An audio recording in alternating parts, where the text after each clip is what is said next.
In this last video segment, I want to say a few words about economic ethics and economic justice.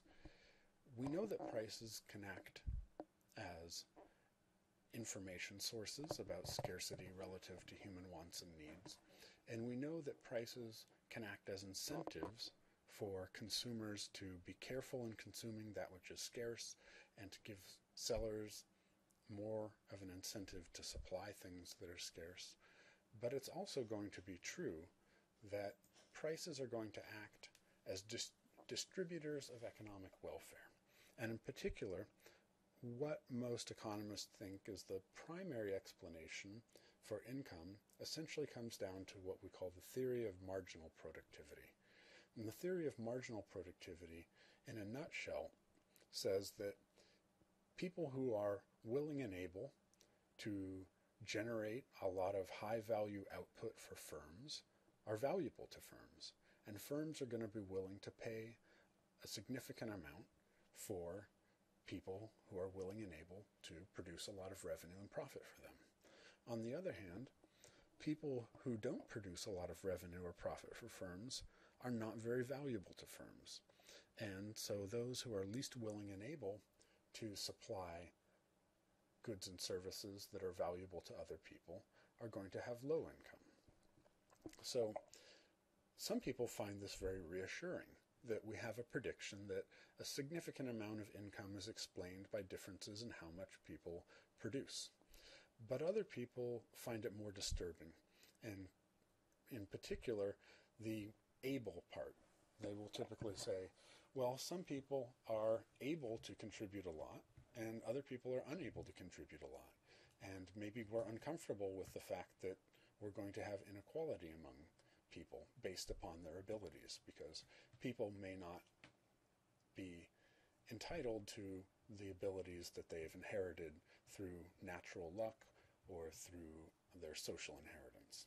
So a lot of people are interested in thinking about trying to harness the beneficial efficiency effects of the price system while trying to blunt the distributional effects.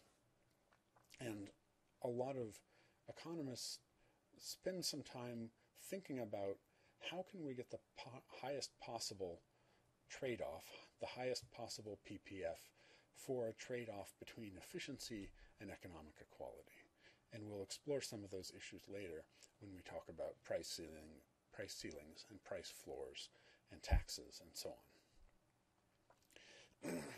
I would say that generally speaking, we don't want to put ourselves in just the boat of saying the only ethical concern in economics is going to be equality. Generally speaking, people often approach this from a variety of different angles. At the largest level, the question that often is asked, are we mainly worried about the consequences and the outcomes? Are we worried about the process and have people done the right thing? We're focusing less on the consequences. Some things maybe are just right versus wrong. Or are we concerned most about the cultivation of good character? And this is sort of a broader philosophical question out there. We also might ask, when we're thinking about economic ethics, are we primarily thinking about people's private behavior as consumers, as businesses, as workers, or are we concerned with broader issues of social policy? And it might be true that what is an appropriate action at the private level might be inappropriate in a public setting, or vice versa. Are we concerned about having a fair process, and anything that comes out of a fair process is a fair outcome? Or are we more worried about making sure the outcomes are fair? And sort of one of the big questions that runs through people who look at these issues is the question of whether or not people are entitled to income earned using their assets. And I think this is something where, socially speaking, our feelings as a society run a whole gamut. I think generally, at least in American society, we feel like if people have natural talents and they cultivate those natural talents and they make higher incomes because of that, we generally feel that people are reasonably entitled to those assets and the income that flows from them. But I think we're much more ambivalent about when people have income that flows from assets that are inherited, for instance, like property or money. And I think this goes to speak to something about how closely tied we think people's natural talents are to their existence as individuals versus maybe we think that inherited property is not as closely tied to people's existence as individuals. I want to go ahead and run a little thought experiment with you guys.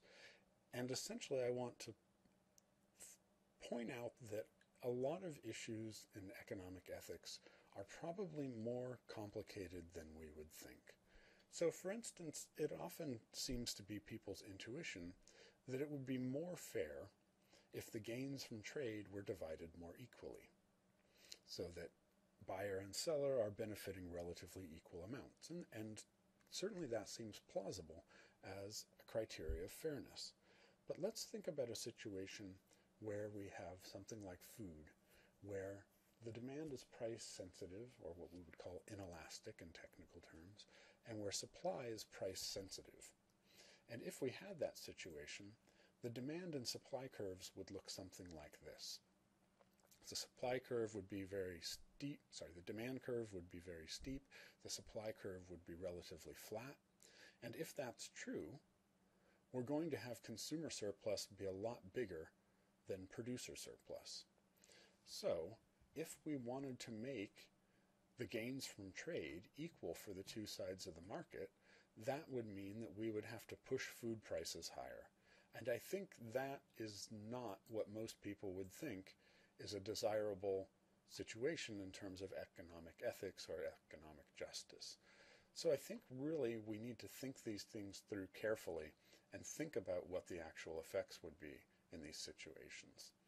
If you are interested in these topics, here's a reading list, alphabetical order by author's last name, that you can go ahead and delve into, and that will occupy you for a couple of years working through all those books.